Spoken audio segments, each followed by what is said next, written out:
Calaroga Shark Media.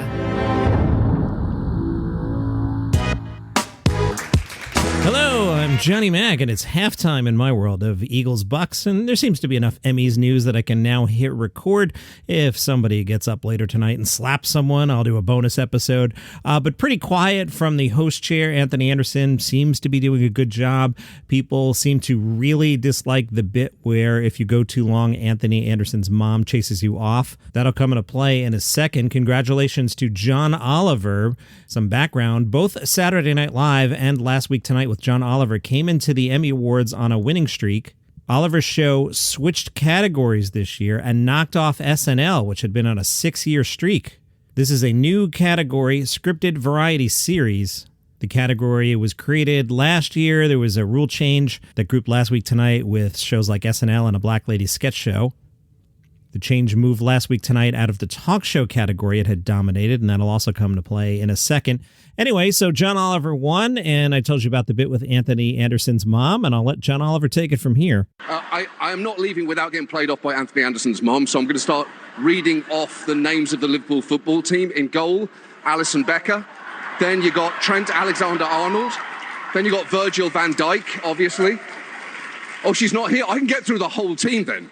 Baby. Oh, I would like to thank Jesus and my family. Thank you. Okay. Okay. The category switch opened the door for The Daily Show with Trevor Noah. I mentioned yesterday I was rooting for Trevor to win because he hasn't been in the chair in 13 months. Good for you, Trevor. And I really like Trevor. I'll play a lot of his speech here. He's just so charismatic. Good jokes at the beginning, and the end he gets a little serious in the middle. I told you we would beat John Oliver if he wasn't in our category. We did it! We got rid of John Oliver! Yo, really quick, I'm so glad everybody's coming up here. Can I just say, this story has been so long, it's been so crazy, it's been so wonderful. I start by thanking the crazy Africans who followed me to this country. David Kibuka, Joseph Opio, thank you so much. David Meyer, my partner in crime, and then the writers in the team, Roy Wood Jr. from the very beginning. Jordan Klepper, whose flight got canceled. The showrunner of Jen Flans. This woman rode with me through the trenches. Thank you so much to the team, to everyone who gave us an opportunity. And honestly, the person I always thank, because he's just a crazy genius for thinking of it. Hey, Jon Stewart, wherever you are, my friend, thank you for calling me up. Thank you for asking me to come and join you on this crazy journey. And thank you to everybody else in this category. Thank you to these people. We did it, baby. We did it. It was really good to see Roy Wood Jr. on stage behind him. The award was presented by the crew from It's Always Sunny in Philadelphia, and Rob McElhenney had cracked me up around 8:05 or so. He tweeted a picture where you saw Rob at the Emmys holding a phone watching the Eagles game, and the caption was something along the lines of who scheduled the Emmys up against an Eagles playoff game. Winner of Best Comedy Series, Abbott Elementary. Quinta Brunson wins Outstanding Lead Actress in a Comedy Series. Jeremy Allen White, Outstanding Lead Actor in a Comedy Series.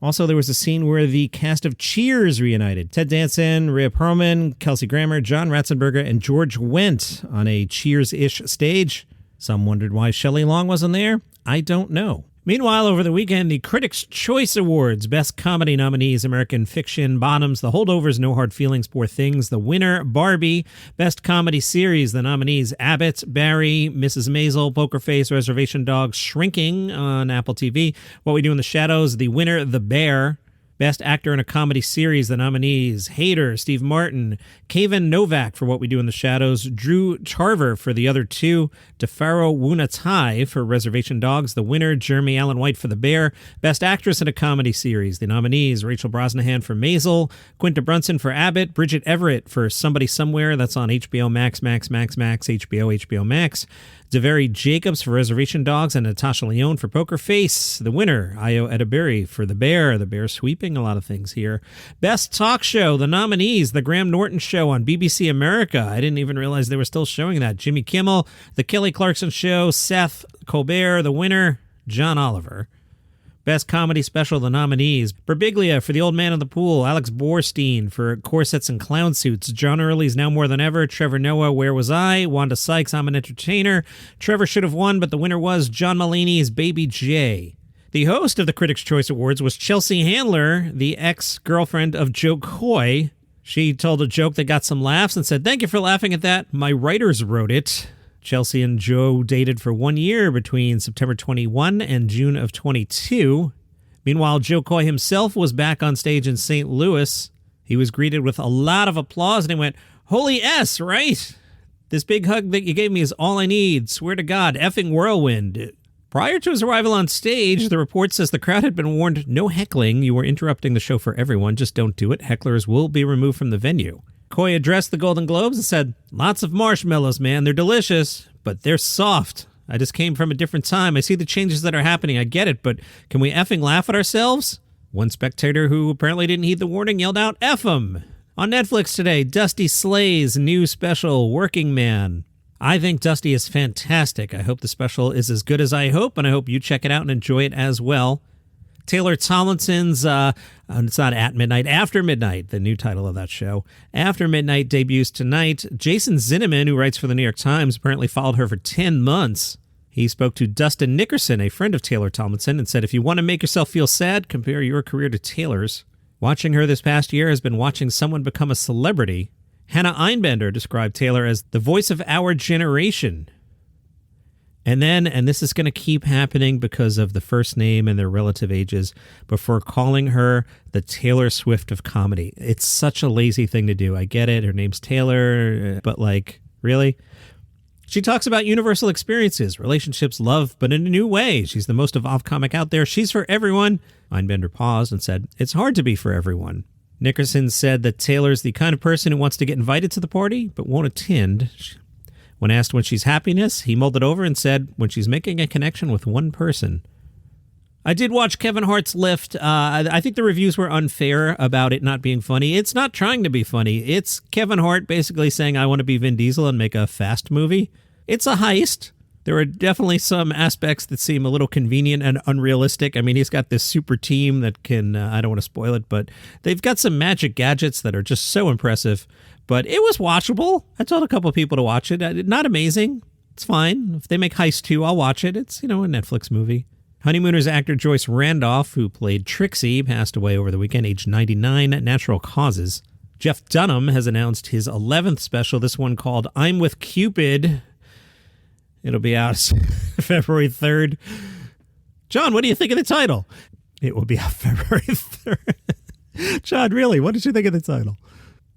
Bushwhacking their way through the topics of love, relationships, and all things Valentine's in the special are Jeff Dunham and his beloved dummy cohorts, Walter, Bubba J, Peanuts, Jose Jalapeno, and the suspiciously familiar new guy, Archimedes, Greek god of Keeler love. Here's a clip. Hello, Cupid. I'm Walter, damn it. How'd your first date go? We ended up in the back seat of the car. Your car? No, squad car. Jeff Dunham said, "If you hate Valentine's Day, you're really going to hate this special. Watch it with someone you love, or alone, or with someone you hate, with a beer." This was filmed in Tampa. It is the third in a 3-special deal with Comedy Central. I wonder if Comedy Central will keep pumping out specials, or if this is just a relic from a previous regime. If you're in a Jeff Dunham mood, they'll show All Over the Map at 11 o'clock on the 19th, then Unhinged in Hollywood on the 26th at 11, and Jeff Dunham Meet the People on February 2nd at 11. Not sure how comedy this is, but it's amusing. There was an auction for the props from Succession. You may recall there's an episode where Cousin Greg brings his girlfriend Bridget to a party. She's not really accepted. Tom says it's because she brought a ludicrously capacious bag.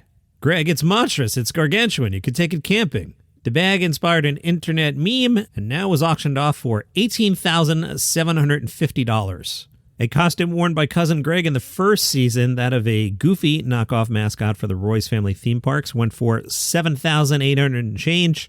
You could have also bid on the dead scorpion paperweight, fake Forbes and New York Magazine covers with Roy family members, and a framed ATN news poster. The most expensive item, the pink index cards from Roman Roy's eulogy of his father, those went for $25,000. Really? Twitter's having some fun with Cat Williams. One person wrote, Shannon Sharp and Ocho talking Cat Williams' claim that he can run a sub 4.5 40 sprint is the comedy sketch of the year. The length of a basketball court is less than 32 yards. To prove Cat's claim, R&B icon Lil Mo posted a video on her Instagram page showing Cat Williams' run from one side of a basketball court to another at 2 a.m. One person wrote, while a basketball court is actually only 30 yards, he runs way faster than I thought. Kevin Hart made a related comment, not about that video, but this is about Cat Williams. He said, "You don't entertain the circus, you watch it. When a lion comes out and rides the bike, you don't think about it too hard. You just go, okay, that's crazy. The lion's riding a bike," and then you go home and enjoy the rest of your day. Just for Laughs and CBC have Russell Peters' Irresponsible Ensemble, an 8-episode stand-up series featuring Russell Peters alongside a fresh lineup of comics each week. You'll find that on the CBC, Tuesdays at 10:30 p.m. In the UK, Radio 4 announced a bunch of new comedy shows. Among them, one of my favorites, Phil Wang, Phil and Susie Dent, will challenge guests to help create the new Ultimate Dictionary on Unspeakable. That'll air on February 18th. And Randy Feltface, who's a puppet, has a new series about what we can do to speed up climate change and bring a sweet end to life on Earth as we know it.